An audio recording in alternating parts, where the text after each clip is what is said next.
പ്രതിപക്ഷ നേതാവ് രാഹുലിന് മറുപടിയുമായി കേന്ദ്ര തെരഞ്ഞെടുപ്പ് കമ്മീഷൻ. രാഹുലിന്റെ ആരോപണങ്ങൾ അടിസ്ഥാനരഹിതമെന്ന് തെരഞ്ഞെടുപ്പ് കമ്മീഷൻ. പൊതുജനങ്ങൾക്ക് ഓൺലൈനായി വോട്ട് റദ്ദാക്കാൻ കഴിയില്ല.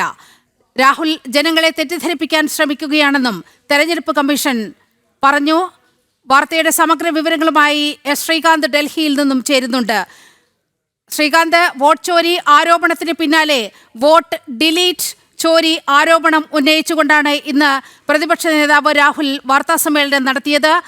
ലോഗിൻ ഉപയോഗിച്ചുകൊണ്ട്, വ്യാജ ലോഗിനുകൾ സൃഷ്ടിച്ചുകൊണ്ട് പലരുടെയും വോട്ട് റദ്ദാക്കുന്നു. കോൺഗ്രസിന്റെ ഭൂരിപക്ഷ പ്രദേശങ്ങളിൽ, കോൺഗ്രസിന് സ്വാധീനമുള്ള മേഖലകൾ കേന്ദ്രീകരിച്ചുകൊണ്ടാണ് ഇത്തരത്തിൽ വ്യാപകമായ വോട്ട് റദ്ദാക്കൽ നടന്നത് എന്നാണ് രാഹുൽ വാർത്താസമ്മേളനത്തിൽ പറഞ്ഞത്. പക്ഷേ അതിന് വളരെ കൃത്യമായ മറുപടി കേന്ദ്ര തെരഞ്ഞെടുപ്പ് കമ്മീഷൻ നൽകിയിരിക്കുന്നു. വിവരങ്ങൾ.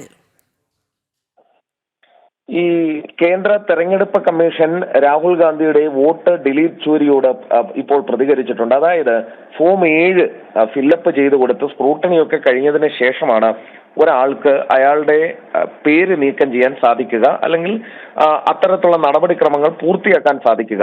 പക്ഷെ രാഹുൽ ഗാന്ധി പറഞ്ഞ ലോജിക്ക് വെച്ച് നോക്കുകയാണെങ്കിൽ ആർക്ക് വേണമെങ്കിലും ഓൺലൈനായി ആരുടെ വേണമെങ്കിലും പേര് വോട്ടർ പട്ടികയിൽ നിന്നും ഡിലീറ്റ് ചെയ്യാൻ സാധിക്കും എന്ന ബാലിശമായ ആരോപണമാണ് രാഹുൽ ഗാന്ധി ഉന്നയിച്ചിരിക്കുന്നത്.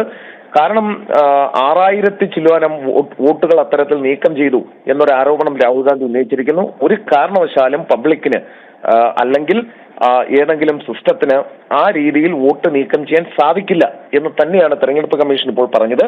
തെറ്റിദ്ധരിപ്പിക്കുന്നതും അടിസ്ഥാനരഹിതവുമായ ആരോപണങ്ങൾ രാഹുൽ ഗാന്ധി ഉന്നയിക്കുന്നു എന്ന് തെരഞ്ഞെടുപ്പ് കമ്മീഷൻ ആരോപിക്കുന്നു. അത് മാത്രമല്ല, 2 മണ്ഡലങ്ങളിൽ ഇത്തരത്തിൽ വോട്ട് ഡിലീറ്റ് ചെയ്തു എന്നുള്ള രാഹുൽ ഗാന്ധിയുടെ ഒരു ആരോപണം ഉണ്ടായിരുന്നു. അത് അടിസ്ഥാനപരമായി അത് തെറ്റാണെന്നും ഈ പറഞ്ഞ മണ്ഡലത്തിൽ രാഹുൽ ഗാന്ധിയുടെ അതേ പാർട്ടിക്കാരനായ വ്യക്തിയാണ് 2023 ആനന്ദ് എന്ന് പറയുന്ന നിയമസഭാ മണ്ഡലത്തിൽ ജയിച്ചത് എന്നുകൂടി തെരഞ്ഞെടുപ്പ് കമ്മീഷൻ വ്യക്തമാക്കുകയും ചെയ്യുന്നുണ്ട്.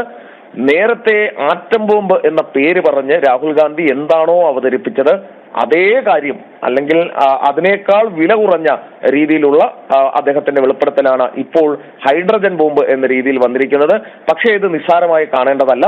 കാരണം രാഹുൽ ഗാന്ധിയെ സംബന്ധിച്ചിടത്തോളം ഈ രീതിയിൽ തെറ്റിദ്ധാരണ പരത്തുക, ഭരണഘടനാ സ്ഥാപനങ്ങളെ സംശയനിഴലിൽ നിർത്തുക, ആ ഭരണഘടനാ സ്ഥാപനങ്ങൾ നടപ്പാക്കുന്ന കാര്യങ്ങളെ ചോദ്യം ചെയ്യുക എന്നുള്ളതാണ് രാഹുൽ ഗാന്ധിയുടെ ഇപ്പോഴത്തെ നിലപാട്.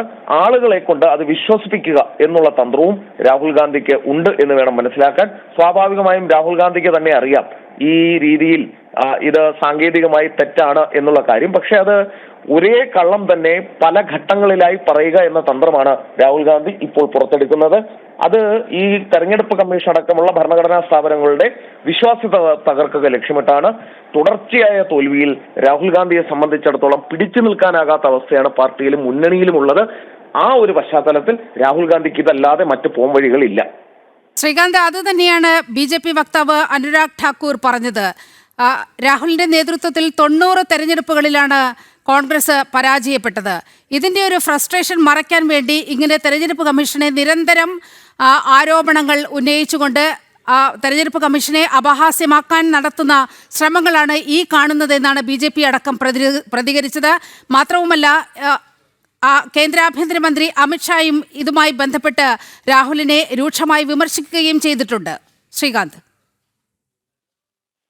അനുരാഗ് ഠാക്കൂറിന്റെ പ്രതികരണം സ്വാഭാവികമായും ഈ കണക്കുകളിലും സാങ്കേതികത്വത്തിലും അടിസ്ഥാനപ്പെടുത്തിയാണ് ആദ്യം തന്നെ തുടങ്ങിയത്. അനുരാഗ് ഠാക്കൂർ പറയും രാഹുൽ ഗാന്ധി നേരത്തെയും സമാനമായ രീതിയിൽ ആരോപണങ്ങൾ ഉന്നയിച്ച് രംഗത്ത് വന്നിട്ടുണ്ട്. എന്നാൽ ഒരു ഘട്ടത്തിൽ പോലും ഇതിന്റെ തെളിവുകൾ ഹാജരാക്കാനോ സത്യവാങ്മൂലം നൽകാനോ രാഹുൽ ഗാന്ധിക്ക് കഴിഞ്ഞിട്ടില്ല എന്ന് മാത്രമല്ല, രാഹുൽ ഗാന്ധി അതിന് ശ്രമിച്ചിട്ട് കൂടിയില്ല എന്നും അനുരാഗ് ഠാക്കൂർ വ്യക്തമാക്കുന്നുണ്ട്. ബാലിശമായ ആരോപണങ്ങൾ മാത്രമാണ് രാഹുൽ ഗാന്ധിയുടേത് എന്ന് അദ്ദേഹം പറയുകയും ചെയ്തു.